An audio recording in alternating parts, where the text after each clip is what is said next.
Shaku ta dëgjojmë. Ky propozim dhe çka pritet nga seanca sot. Ju e dini që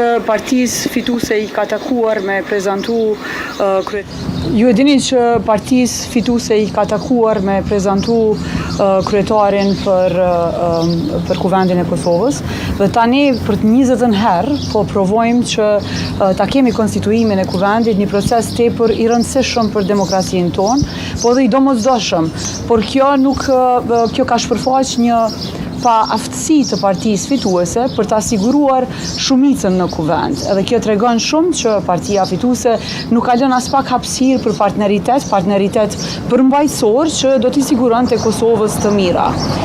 Kjo është për fatkeqësi në fakt sepse ne jemi duke u përballë me procese tepër të vështira për qytetarët. Mos harroni që energjia elektrike është shtrejtuar, është bërë e papërballueshme për shumicën e familjeve në Kosovë, është bërë detyruese për të falimentuar shumë biznese në Kosovë, edhe kjo krizë do të reflektojë në rritjen e çmimeve në mënyrë sistematike të gjitha produkteve. Kjo e bën të papërballueshëm jetesën në Kosovë. Shikoni ambasadat, ka raportime për rritje të numrit të aplikantëve për të ikur nga Kosova dhe kjo e shpërfaq vërtet mendësinë e vetëvendosjes se si dëshiron ta sheh shtetin e Kosovës. Ne si parti kemi dhënë propozimet tona për dalë nga kjo situatë për shkak të numrave dhe për shkak të papërshtatshmërisë së këtij konstelacioni brenda parlamentit dhe pa përgjegjësisë së partisë së parë. Domethënë se unifikuese për të ardhur deri tek një zgjidhje e pranueshme për të. As Fatmir Limaj nuk është I pranuar. Është unifikues Fatmir Limaj.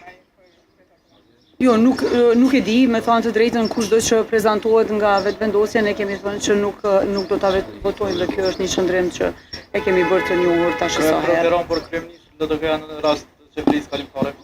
Ne e preferojmë Lumir Abdi Gjikun për shkak se kemi garuar edhe me program të qartë dhe ne synojmë që në çfarëdo qeverie të realizojmë projekte tona të cilat janë në të mirë të qytetarëve të Kosovës.